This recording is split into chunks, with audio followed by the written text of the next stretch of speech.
Hello guys, mga kapanday, magandang gabi. Kararating ko lang galing kina Ate Rose Maranan. At mayroon akong ipapakita sa inyo. Ito ay nagmula po kay Ma'am Edita Bisaya, Life in America. Nasa Amerika po siya. Nagpa-order po siya dito sa Pilipinas, dito sa Bukana kay Joyce, kay Kapakpak. Binigyan ako ng dalawang klase po ng donut.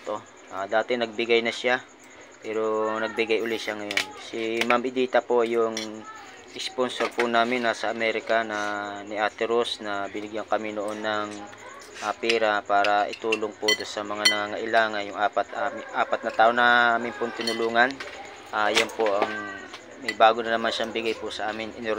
Order niya dito sa Bukana, yan, binigay po sa amin, pinadala. Karati ko lang galing kina Ate Rose. Salamat Ma'am Edita Bisaya, Life in America, sa muling bigay po ninyo dito. And God bless po sa iyo, at sana lagi kayo mag-iingat yan. Thank you po sa inyong blessing na binigay po. At binubuksan na ng aking mga anak. Sabi daw buksan. Sinagluto ng ano? Bakit? Mama. Ay. Tikim. Sarap. Ayan.